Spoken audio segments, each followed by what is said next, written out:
Hi, this is Daniela, and welcome to Bestie Life, the podcast, where we help you stop burnout now.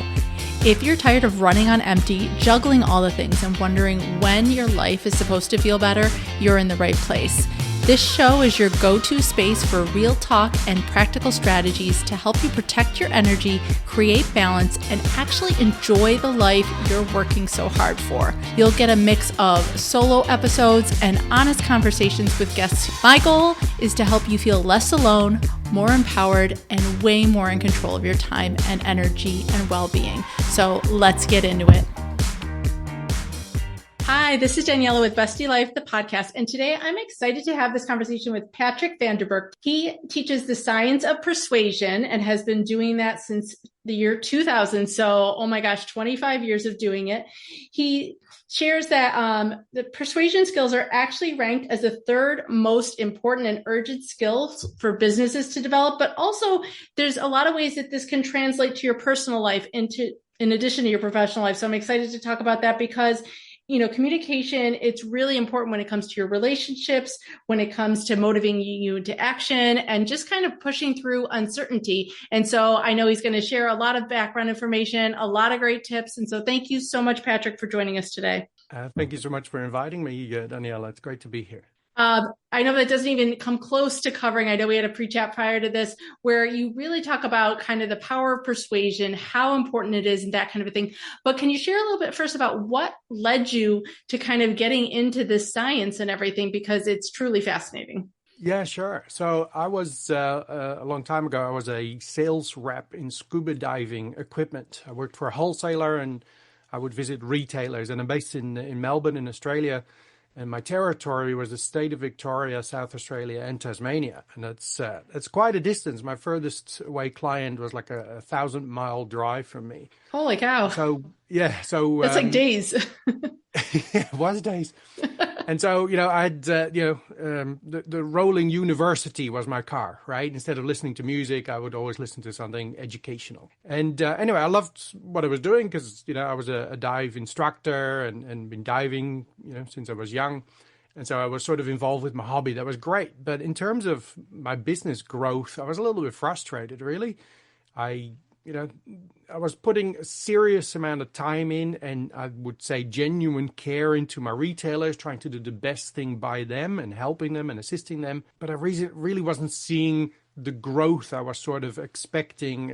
And I don't know if that's arrogant, but sort of thought that was, something should come for all this effort I'm putting in. And so I was always looking to be better, do better. And I did notice some of my competition, other sales reps, getting my retailers to sign up for deals with them with sort of, dubious sort of consequences or, as in it didn't seem quite fair the way they got the deal in. And so I didn't want to lie, cheat or deceive either. So I was always looking to learn and be better. And then my boss, he hired a business consultant to help him grow his business, which is, of course, a great idea. And this business consultant observed our industry and it was interesting. He said, at least at that time, a long time ago, he said, people who run dive shops, they're in it because I love diving, but they're not necessarily great business people. How about instead of you fighting really hard to sell, 14 snorkels instead of 12 snorkels, let's say, how about we train your sales reps to be,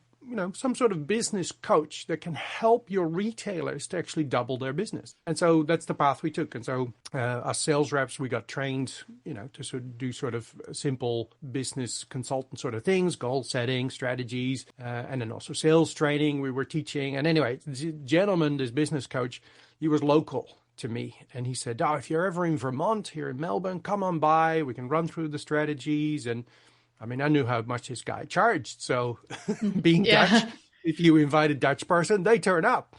And so, so I went to his office and, we got along well. And what he liked was that if he gave a strategy and it didn't work or I wasn't getting the results, I wouldn't just dismiss it as it doesn't work. I would go back to him and say, what am I doing wrong? And he really liked that. And anyway, so he was lending me educational material. And one of those things was an event in Los Angeles. I think it was called Mind Capture. And there were 2 cassette tapes of Dr. Cialdini on there. And that blew me away. It's research-based. He quotes a lot of research. And that's really exciting. It's entertaining, and sometimes it's just scary. But it's fascinating how human beings behave. And it's even more fascinating to see how that impacts decision making. So anyway, long story short, I started implementing what I was learning. And I was sort of blessed by the fact that this gentleman who introduced me to it, John, he sort of functioned as a bit of a mentor. I could bounce things off him because it's very hard to figure this stuff out on your own, because then you really don't know if you understood it correctly, and then you don't get the application skills, and you certainly don't get the confidence that you're using it right, and then you stop using it. Yeah. And so anyway, I started implementing that, and I was faced with a bit of a challenge of a new brand I took on who I didn't know, destroyed their reputation the year before. And because of a recall they had to do, it was material that delaminated, and anyway, they had to replace everything. And so my retailers laughed at me when I said, I've picked up representation of hot and dry. And because I didn't want to have a bar of it anymore. And so I used Dr. Cialdini's principles, and to make a long story even shorter, within 18 months, we were market leader. And wow. So ever since, converted, and I love it because you don't need to lie, cheat, or deceive. It's ethical, and it's incredibly potent how you can raise a little fact to the surface and have a massive impact. We're not talking 1, 2, 3%, sometimes much, much greater increases in conversion rate just by raising the right facts to the surface. And to this day, that fascinates me, and I love telling other people about it, introducing them. And that's why I'm grateful to you as well. So hopefully we can make your audience very excited about this today. Absolutely. And I just love your tenacity. So many times I hear, especially in the personal development space, people try something, and if it doesn't work, they give up on it. Time management doesn't work for me. These strategies don't work for me. And, just even that principle alone, even though I know it's not related to persuasion, but the fact that it's not about just trying something once and giving up if it doesn't work right away, but finding out why, retooling things so that it's more of a fit and that kind of a thing. So I love that you share that without even planning to. But then when it comes to persuasion, I think, like I said in the intro a little bit, you share a little bit how it's not just about your business life, because obviously in business, yes, it could be used to make sales. It could be used for negotiations. It could be used for all sorts of things. But in our personal lives, I don't think we really realize all the micro kind of negotiations we're in on a day-to-day basis, whether it's with your kids, with your partner, so many different ways. And that power of persuasion, like you said, bringing some things to light is key. So can you share a little bit about what is then that philosophy, that concept, that first step when it comes to approaching a negotiation, somewhere that you need to be able to persuade someone in a different way? Okay, in terms of first step, I think it's important to realize that and if we just back up a step in relation to what you just mentioned, yes, this does affect a large part of what we do, right? Every time we're trying to achieve a goal where there's other people whose cooperation or agreement we need, we rely on our ability to be persuasive. Yeah. And this comes back everywhere where you're trying to achieve a goal, not just in business. I mean, I deal mostly with sales teams because, let's say they bring the dollars in, right? But it also applies to leadership, getting your team to follow you. Leaderships wants management to follow their philosophies and ideas, with the same enthusiasm as they envision. So that's persuasion coming down the line. Then you also want employees to have the ability to bring up their good ideas to go up the line, right? Yes. Because if you're a lower, in the hierarchy, a lower level employee, and you've got brilliant ideas and you can't get those accepted going up the line, the company also misses out, right? So the customer service, PR, HR, marketing, advertising, it's all persuasion. Research was done. We can assume that salespeople, 100% of their time is basically dedicated to persuasion and influence related activities. Daniel Pink did research on people who were not in sales, looked at 7,000 workers not in sales. What are they spending their time on? And it turned out that 41% of their time every day is still invested in persuasion and influence related activities. So that's non-sales related.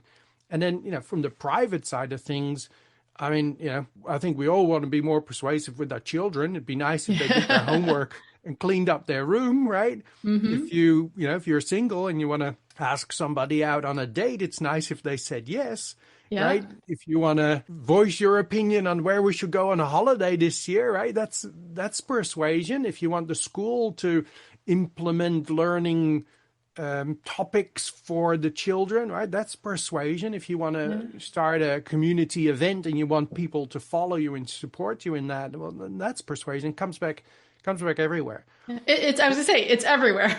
You could think of any scenario, and for the most part, like I said, if it's you, other than a solo thing, and sometimes even probably persuading yourself, whether it's hyping yourself up, motivating yourself, you got to talk yourself into doing something. You could probably use these same strategies there also. Yeah, actually, you're quite right. I'm glad you brought that up. It actually also works with yourself. If you're thinking, okay, great, I got to do some exercise.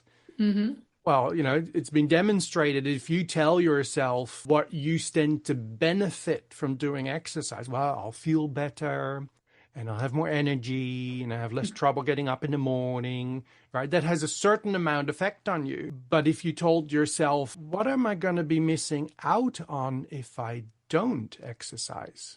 Right, which is a scarcity principle, right? Yeah. That is more motivating. So it works on ourselves as well. But you asked about what's the first step. And I think an important realization, well, there's a couple of those. An important realization is to understand that to be persuasive, the information that you need to bring up, your attempts to be more persuasive, are not actually happening at the moment you ask your request.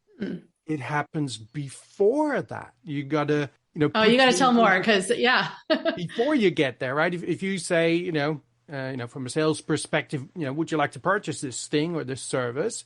That's not where you're persuasive. You need to be persuasive in the moments leading up to that. And the other important thing to realize, I think, is that there is a science to how people make decisions. And, whatever line of business you're in, or even, privately, if there's a science that can help you convince other people so you can move forward to your goals, that's something you need on your side. We wouldn't expect an architect that designs skyscrapers to do very well if they didn't know the science.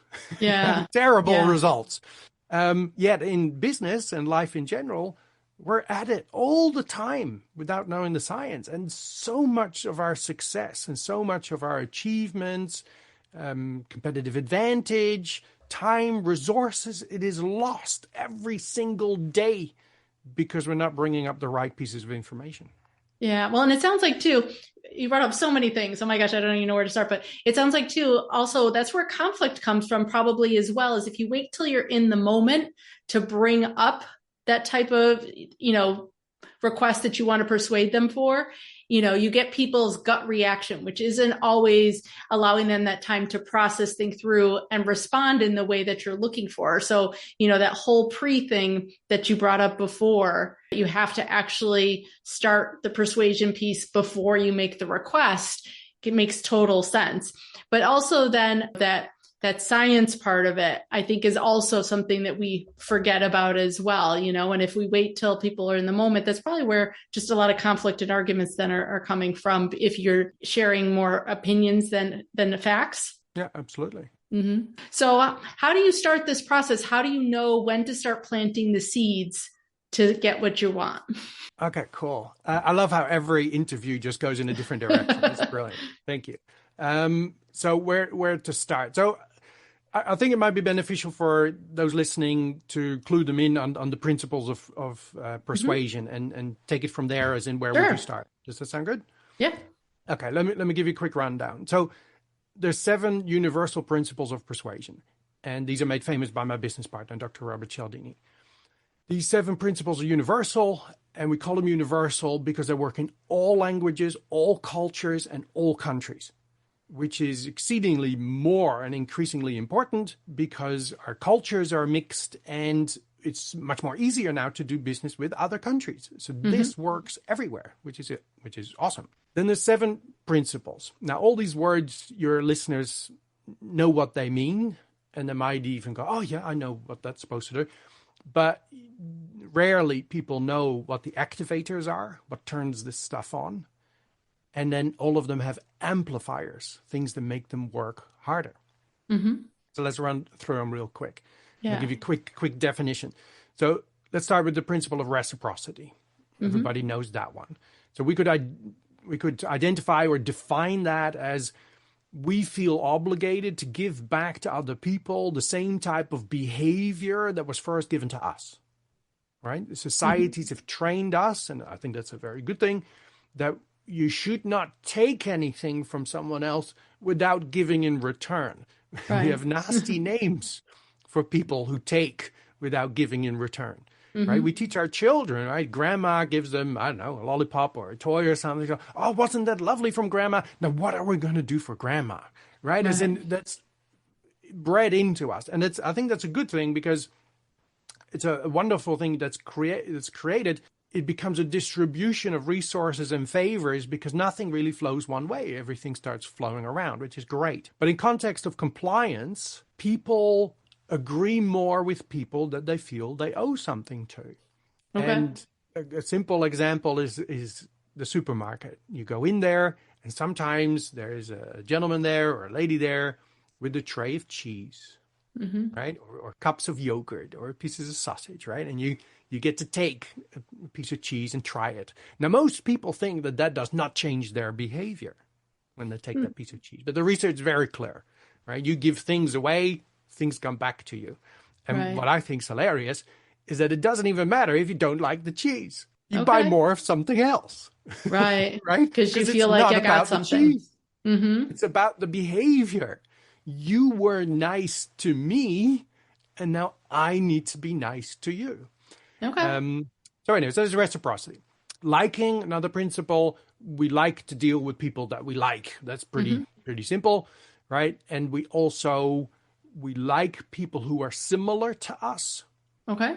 Who like us and say so, which is a complicated way of saying we like compliments. Right. Okay. If you like me and you tell me that you like me or something about me, I grow a little bit. I like that. So there's liking. Then there's the principle of unity, which is if some of your listeners have heard about Dr. Cialdini's work before, and the principles, there used to be 6, and now there's 7 since 2015. After more research, unity was added. So unity is about a sense of community that we belong to. We tend to favor people who we consider are one of us. Right. Right. So, for example, if you're talking to someone and you find out that you went to the same school, right? All of a sudden, big smile, right? Yeah. Do you remember Mr. Smith, the teacher, right? And blah, right? All of a sudden, you're nearly best friends, right? So you get this familiarity, this favoritism towards each other. Now, you can have that with the next person, the next board member that you're presenting to, but not if you don't do any homework. So we need to find out if we might have things in common, communities that we're part of. Also, co-creation is part of unity. When we work together to create something or do something together, that forms unity bonds, and we favor each other more, and we're more loyal to each other. Okay. Which is interesting if you're trying to, in a business setting, if you're trying to get people to stay loyal to your brand, when there's so many options for them to choose of nowadays, right? Right. All right, so that's unity. Then social proof. So social proof tells us that we follow the actions of comparable others, especially when they're numerous. Okay. Similar to us, right? So we follow the crowd, basically. And so, a lot of people, we collect online reviews, but also children use this on us, right? If your child wants to go to a party, right, on Friday night, 10 o'clock, and mom and dad are not so receptive to the message, no, it's too late, and no, you can't go, then the child will come up with, well, Sally's mom and dad are letting her go. Yeah, everybody's going. Right. That's social proof. Other people just like you said, their parents as well, just like you are, and they're letting their daughter go. So why can't I? Right. So, but there's a lot more to social proof. It's very fascinating. All right. So that's social proof. Then authority is another principle. that hinges on the fact that we tend to follow. We actually are very enthusiastic in following the advice and recommendations of other people who have genuinely more expertise and knowledge about a topic. And it makes sense. We can't know everything. Right. So if there's somebody there that knows more about this particular situation than I do, it makes sense to follow their lead. And so we're quite motivated to do that. It's like the phrase, you're the expert. That's where probably it falls into play. You kind of default to somebody else at that point. Yeah. And credibility and believability also falls under authority. A great example, which I always like sharing, is the use of numbers. If you're and I'll keep taking this to a business setting. So if you look at somebody's website or a brochure, and they talk about figures, as in the average client that we service saves $45,000 from using our services, let's say, right? We have a tendency to round off these numbers because it looks pretty, right? $45,000, or maybe you round up a little bit, sounds a little bit more, a little bit more. But in the audience's mind, we go, well, clearly it wasn't exactly $45,000. Right? You rounded that number off. You took a liberty, and I don't know how much liberty you took. So instead, if we said, on average, our clients have saved $44,612.45, you can feel it, right? You can feel the difference. As in, all of a sudden, it feels like I took that straight of an Excel spreadsheet, and it has more credibility. They're more believable. And of course, it's nice when people, when people believe you more and your message more. But what you need to realize is that if in your business you're currently using rounded numbers, you're actively working against yourself. You're reducing your own credibility by not knowing the science. Is there a science, just curiously, with percentages then? Are percentages any different than rounded and unrounded numbers? Same thing there. So if you want to stay with accurate numbers, and if by chance the percentage that you have is 25% or 30%, right, and it feels like a rounded number, then go to a decimal point. 25.2% of our audience say this, right? And then you're back in the credibility books in terms of, okay, well, that must be the real figure if you went that accurate. Right. So authority, and we've got two left. So there's principle of consistency. We have an internal pressure that we feel when we make an active or public statement, or we take a stand on a particular issue. We feel a pressure to want to stay true to that earlier decision. Because if we don't do what we said we do, people worry about us, start labeling us as inconsistent or, flake. But you lose trust at that point, and I'm sure trust is huge when it comes to any kind of persuasive argument. Yeah, exactly. So that's a powerful motivator. And then other principles, scarcity that we mentioned earlier. So people are more motivated by the potential of losing something than gaining that exact same thing. So we could say that we value things more when they are less available. And again, in most communications, people talk about what they stand to benefit from getting this product, getting this service, where if you just rephrased it in terms of what they would not be getting if they don't get this product or service, you'd be significantly more persuasive and successful in relating that message. So from a sales standpoint, that last one especially kind of struck me, because I think so many times we're, in business putting out, these are the things you're going to get. These are the benefits. This is all that kind of stuff, versus that scarcity piece of this is what you're going to miss out on. And that one definitely stuck out to me as like, oh yeah, I should totally try that one. Yeah.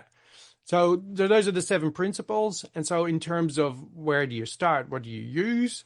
Well, there's a whole philosophy in terms of which principle you use where. And to explain that, we need to realize that I would argue there's 3 parts to getting in a good place to get compliance from someone. First of all, you need a strong relationship.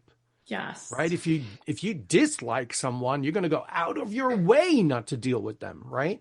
And so And it's also shown that the stronger the relationship is, the larger the chances that people will say yes to you. And so we need to have a strong relationship. Now, sometimes we have a good relationship with people, they love you, but they're uncertain about what it is that you're presenting to them, right? Now, uncertainty is your problem, or they might not see enough value, you might otherwise hear. So that's uncertainty. And then the next one is that sometimes people love you, they love your product, love your service. When I'm ready, I'll get yours, but they don't do it. They sit on the fence and nothing happens. So now motivation is your problem.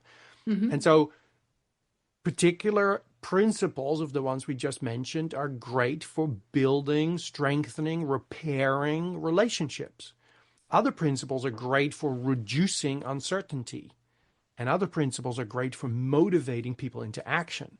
So depending on your situation and also the signals that you get back, right? If you're reaching out to someone and you send them an email and it takes 3 weeks for them to get back to your email, I would think that it would be very inefficient to start motivating them into action. It sounds like you have a very weak relationship with them.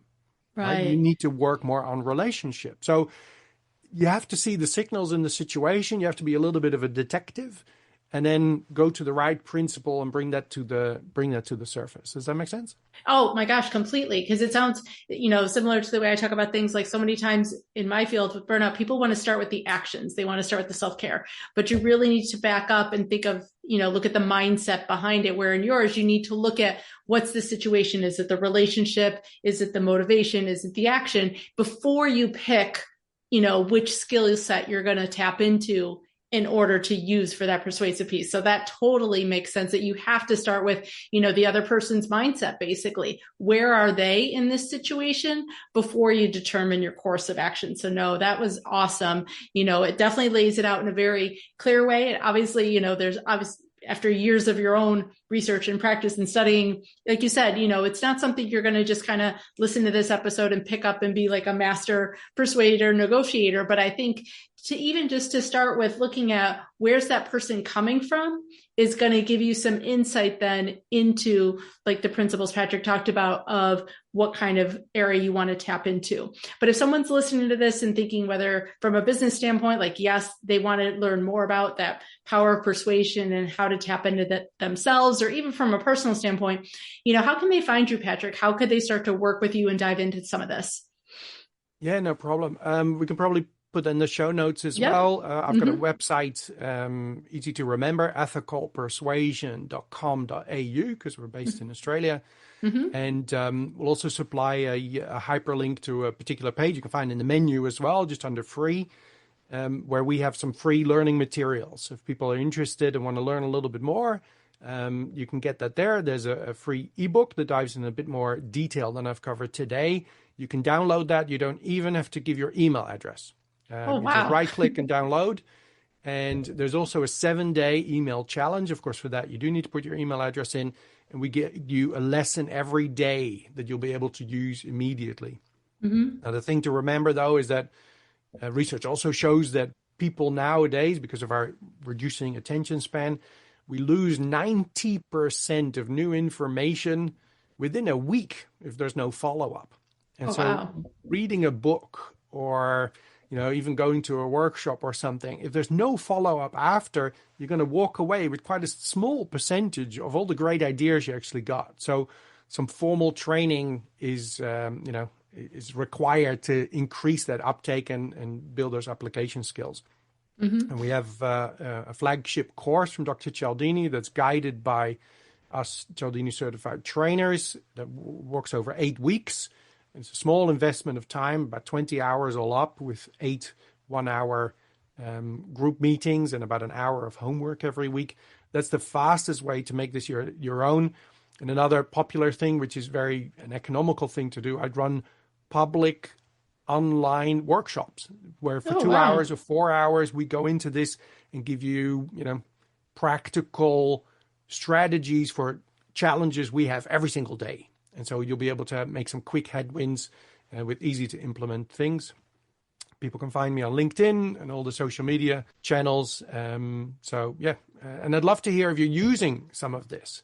Let us know what successes you've had with it. It's always great to hear. Awesome. And like you said, yes, those links will definitely be live in the show notes below. I'm going to head there myself and check out some of these tools because it's just so fascinating. Like you said, once you start diving into the rabbit hole of all the different aspects, you can totally get lost in it. But I love the science and the fact that, even as you're describing the science, it still sounds so doable, so applicable, and just so grounded in real life day-to-day strategies, that everybody can try. So thank you so much, Patrick, for sharing all of this and for being here with us today. No problem. Thank you for asking us. And look forward to hearing people's feedback and successes then. Thanks so much for hanging out with me today. I hope you got something out of this episode that really made you feel seen, supported, or just a little bit more grounded. If you have any questions or thoughts, I'd love to hear from you.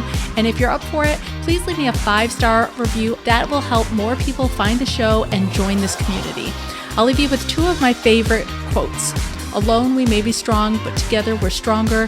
And when we support each other, incredible things happen. So let's keep showing up for ourselves and each other and maybe even have some fun while we're at it. I'll talk to you soon.